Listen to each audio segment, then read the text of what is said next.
Ryan Steinekert with Ashley Brown of the Rich Rebels. Coach, win at UMA, it's about how it should have gone. And then Saturday, what are your thoughts on the win over South Summit? It was good for us. Going into that game, they'd been playing pretty well. And, our kids, they were physical and they played hard. And they did things that, we'll see later on. So it was good for us. I thought we were very good defensively. And then offensively, we did some good things as well.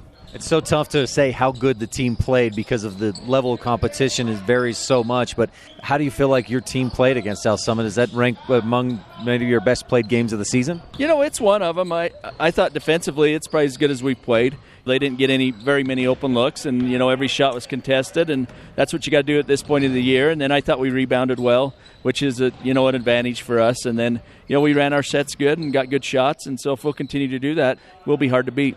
Nick Jarman had just a huge third quarter. Was that a concerted effort on, your play calling or what you guys wanted to do coming out in that second half? Yeah, we wanted to get him going. We had an advantage there, and and he did a good job of making baskets. And when he does that, he's more active and rebounds, and just helps him when he makes a few baskets. He's more aggressive, and that's what we need from him.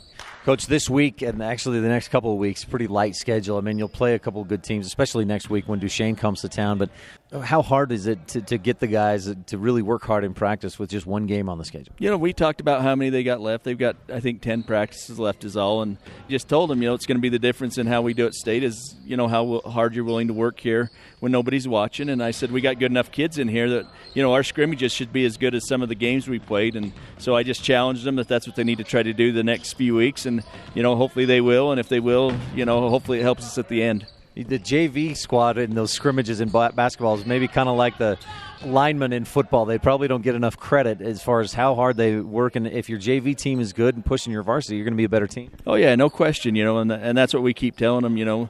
When our seniors were juniors, they had to do what the juniors are doing now. And I just told them, next year you'll expect the younger kids to do the same thing for you. And, if you can have a competitive practice, it definitely helps you for games.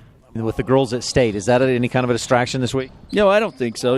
They knew going in that they were going to play on Friday against Altamont, and so, they're not going to be able to go down there, and so that's just something when you participate in sports, that's something that you're giving up, and these kids would like to be down there and supporting them, but they'll be here, and we'll have a good game against Altamont. Speaking of Altamont, you beat them pretty handily at their place. Do you expect a similar type game here? They're battling for a spot to go to the playoffs, so they're going to play hard. They need to win, and we need to do the same, to keep a chance to win our region. So it should be a very competitive game, and if we play well, hopefully we can come out with a victory. What did you guys do well at their place that you need to do again this week? We were good defensively, and we rebounded well. We had an advantage inside, and we took advantage of that, and so hopefully we'll do that again this Friday. Anything that you didn't do well there you want to see you do better this week? We turned the ball over a little bit too much at times, which is something that we do every once in a while. But, for the most part, they came out, they played well. It seems like to me that we got up pretty good on them, and then we let them come back. We weren't very consistent at the end of the first quarter. And so that's something that we'll, make sure that we understand. We got to be consistent throughout the game. Coach Ashley Brown of the Rich Rebels, thanks for your time. Good luck this week against Altamont. Okay, thank you.